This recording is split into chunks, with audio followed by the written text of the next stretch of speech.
Sejak kecil saya itu banyak bertemu dengan orang-orang yang indikatif wali gitu ya. Iya, iya. Ada yang tua, ada yang muda, ada yang anak kecil, ada Iya. yang punya pesantren, ada yang orang biasa, ada yang gelandangan, ada yang macam-macam gitu ya.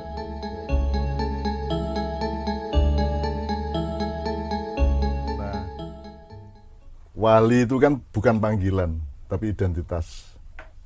Kalau Habib kan identitas dan panggilan. Iya, iya. Sebagaimana Gus, setahu Pak Muzamil, Gus itu apa sebenarnya? Ya, anaknya kiai. Anaknya kiai, Kiai, iya. yang belum jadi kiai. Yang belum jadi kiai. Iya, iya. Nah, kalau Gus Dur itu sampai akhir hayatnya disebut Gus Dur itu apa karena karena beliau tidak pernah jadi kiai atau gimana? Ya, Gus Dur kan nggak pernah mimpin pesantren.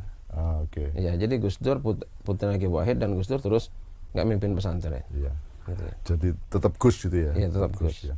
Gus Dur itu Gus, Gus Dur itu kiai, Iya, Gus Dur iya. itu ulama, Gus Dur itu wali, Gus Iya, Dur iya. itu Habib juga bahkan. Iya, iya. Saya tidak yakin kalau Gus Dur bukan Habib loh. Iya, iya. Bahkan iya. loh ya. Iya, iya. Tetapi bukan fakta. Ini saya soal keyakinan. Iya.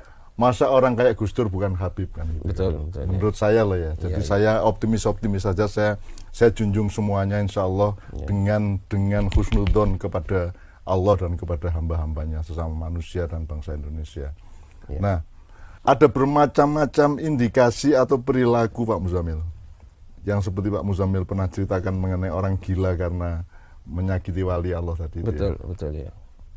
Ada yang mastur ketika ketemu sama temannya terus dipanggil, dia masturnya tidak hanya kewaliannya tapi juga bahkan namanya. Iya, iya, iya, iya. Ada yang artinya menyembunyikan namanya. Jadi ketika katakanlah seorang wali kita sebut saja, Iya. ketemu temannya di sebuah pasar di Jawa Tengah, dari perjalanannya dari Jawa Timur, terus dipanggil namanya, terus dia marah. Kau niku aku wis singidan, saya itu sudah sembunyi berpuluh-puluh tahun kamu panggil-panggil saya. Udah kalau gitu saya mati aja daripada saya ketahuan. Terus mati dia. Iya, iya. Betul. Nah saya bahkan hidup selama hampir 3 tahun dengan seorang anak kecil yang umurnya 2 tahun di atas saya, yang menurut saya tidak mungkin kalau dia bukan wali. Dalam arti Ada indikator.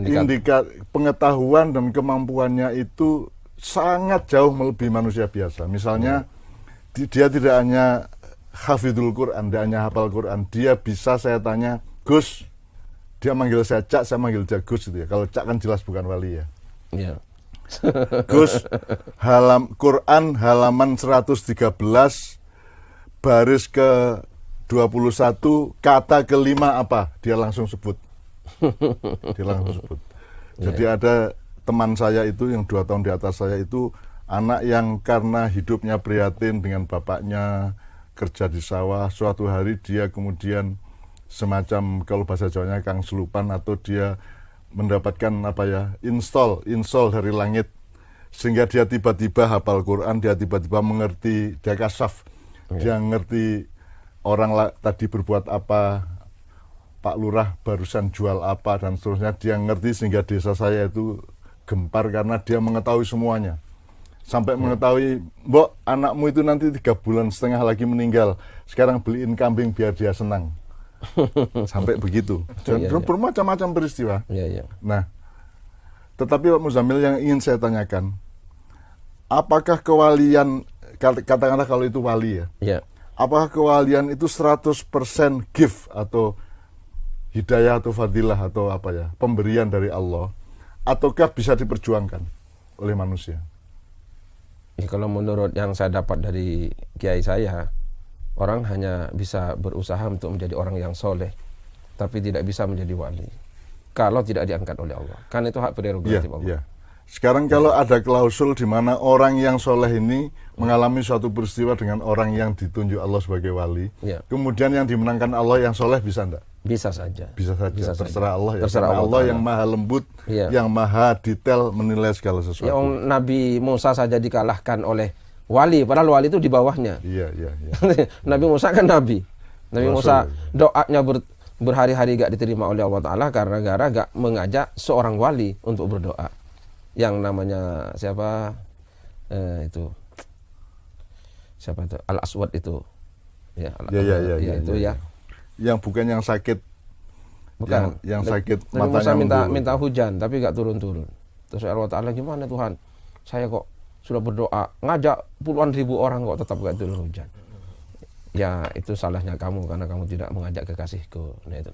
Dan ini wali bukan nabi. Ya. Al-Aswad itu. Bahkan nabi yang dimuliakan Allah Sulaiman alaihissalam ya. Iya. Hanya karena tidak bilang insya Allah. Gitu, dia dihukum habis oleh Allah. Dari 1000 istrinya dia hanya punya anak satu, cacat pula kan gitu kan. Iya betul. Jadi Allah itu memang betul-betul berkuasa dan punya kebijaksanaan yang sangat tinggi, yang maha tinggi. Iya. Itu namanya tadi Balkh al-Aswad namanya, yang itu. Yang terus Nabi Musa gak diijabahi doanya itu. Nah, ini kan juga menjadi cermin bagi kita semua, Pak. Kita itu sebaiknya bagaimana? Jadi ada seorang yang Allah nyuruh Musa untuk mendatangi, Nabi Musa alaihissalam untuk mendatangi anak orang yang sakit, saya tak tahu namanya. Iya. Terus Allah bilang mintalah doa kepada dia. Bukan doakan dia, tapi mintalah doa, mintalah dia berdoa untukmu kan. Iya.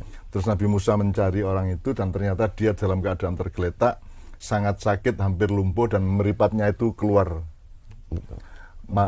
Bola matanya keluar, tapi dalam keadaan buta.